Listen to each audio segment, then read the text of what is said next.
Shalom, irmãos, que o Eterno abençoe a todos, graças ao Eterno, mais uma oportunidade que nós temos de estarmos na sua presença, aprendendo um pouco mais da sua palavra, aprendendo um pouco mais da sua Torá.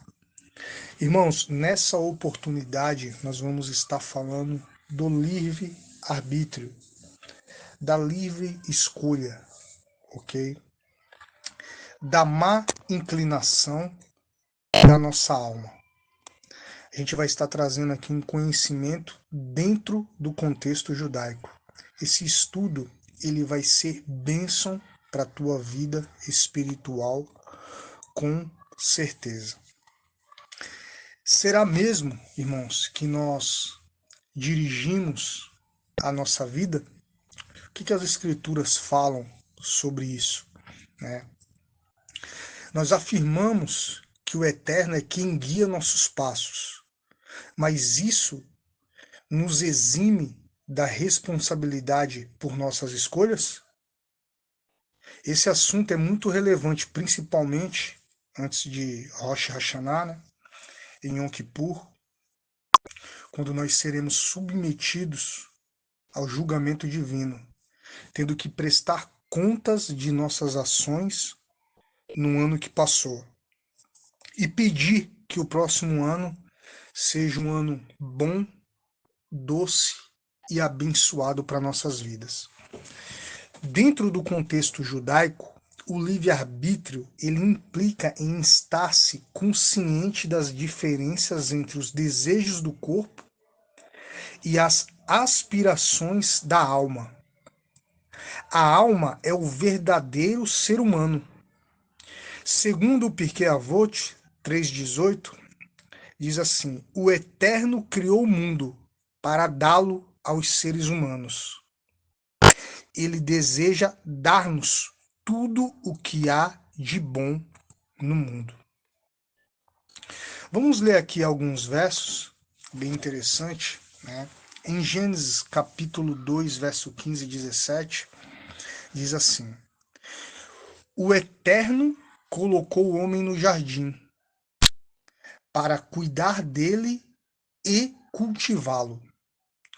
E o Eterno deu ordens ao homem: coma livremente de qualquer árvore do jardim, mas não coma da árvore do conhecimento do bem e do mal, porque no dia em que dela comer, certamente morrerá.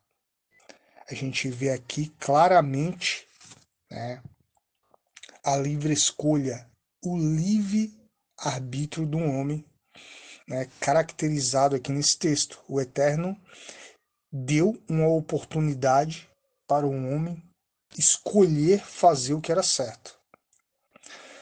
Vamos ler aqui um verso da Brit Hadashah, Filipenses capítulo 1, verso 15, diz assim: é verdade que alguns pregam Cristo por inveja e rivalidade, mas outros o fazem de boa vontade.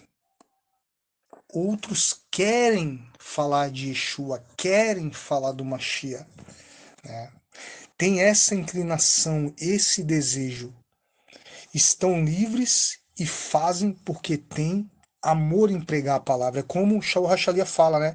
Porque se eu anuncio o evangelho, não tenho de me gloriar, pois me é imposta esta obrigação. E ai de mim se não anunciar o evangelho, né? Quando a gente vê o apóstolo Paulo falando isso, se a gente ficar só no nível Pessá das escrituras, a gente vai entender que o apóstolo Paulo está sendo obrigado, né? Mas não é. Não é uma obrigação como se ele estivesse forçado, né? Ele sentia a responsabilidade de fazer isso. Ele amava fazer isso. Ele queria isso, fazia parte da vida dele.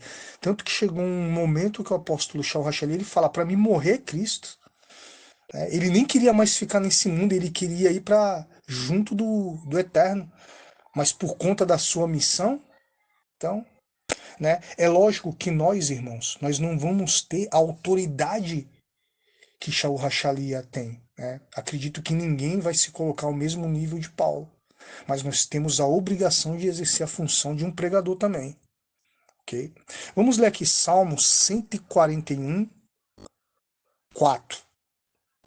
Não deixes meu coração inclinar-se para a maldade, para a prática de ações iníquas na companhia de malfeitores, que eu jamais participe dos seus banquetes. Olha que tremendo aqui o salmista, né? Isso é tremendo, essa oração. É uma oração que tem que ser feita por todos aqueles que temem ao Eterno. Uma vez eu ouvi um pastor falando que ele orava para ele não cair endemoniado. Eu tinha mais ou menos 1 ano, 2 anos que eu tinha reconhecido Yeshua como uma Mashiach, aceitado a Jesus, né? Naquela época eu não entendi muito bem aquilo, mas eu nunca esqueci. E hoje eu vejo todo o sentido, né? Um sentido positivo naquilo. E tá certo. A gente vê o salmista aqui clamando ao Eterno para ele não cair. E eu acho que é por isso que a gente tá vendo hoje, né?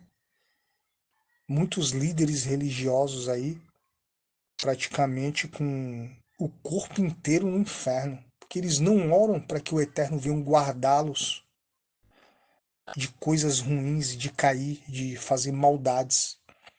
Né? Vivem um falso evangelho. Vamos fazer aqui uma reflexão sobre o livre-arbítrio. O ser humano, ele está aprisionado na prisão de sua inclinação maligna. Uma pessoa está aprisionada pela sua gula, outro de raiva, outro por preguiça. E quantas pessoas estão presas por causa de vícios, drogas, jogos, cigarro, internet, enfim. E há pessoas que essa prisão, ela consiste na pressão que sente na vida por causa da família, do trabalho, amizades, enfim, são vários motivos. Quando uma pessoa está presa, mesmo que esteja acorrentada, ela ainda pode cumprir a Torá, pois sua vontade permanece livre e com seus pensamentos ela pode ansiar e querer cumprir toda a Torá. E desta forma ela está escolhendo fazer o bem. E então ele considera que está cumprindo a Torá e os mandamentos perfeitamente, com o melhor de sua capacidade. É interessante, né, irmãos? Eu vou abrir aqui parênteses para me fazer um comentário. Todo assunto que a gente vai falar, se for dentro do contexto judaico, é diferente porque tem mais profundidade. Quer ver? Eu vou dar um exemplo aqui. Se a gente for falar de amor, quantos poetas, né? Quantas séries, filmes falaram de amor, músicas que falaram de amor. Irmãos, procurem algum texto de um judeu, um rabino, falando sobre amor para vocês verem como ele vai trazer um contexto diferente de tudo aquilo que tu já viu. Isso foi uma das coisas que me fascinou quando eu comecei a estudar o contexto judaico. A gente está vendo aqui um estudo sobre o livre-arbítrio. E olha só o que a gente está passando aqui. É algo muito diferente, muito profundo, ok? Então não esperem estudos no contexto judaico, né, que esteja de acordo muitas das vezes com as tuas ideias e os teus pensamentos. Como alguém vai cumprir a Torá preso? Entendeu, irmãos?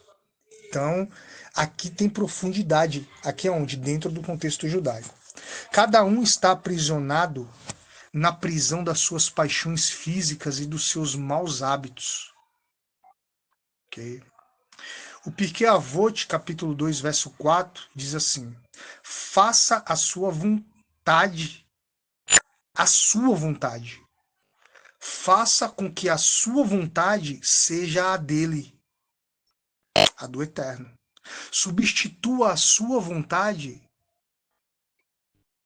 por a dele, e ele substituirá a vontade dos outros sobre a sua. De que forma o ser humano serve ao Eterno?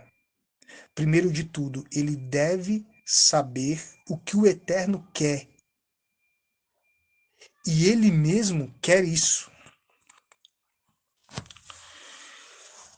O contexto judaico, os sábios da Torá, eles ensinam, né, o conceito que havíamos discutido, que o livre-arbítrio reside unicamente na vontade do ser humano, pois a única coisa que é sempre livre na pessoa é a sua vontade.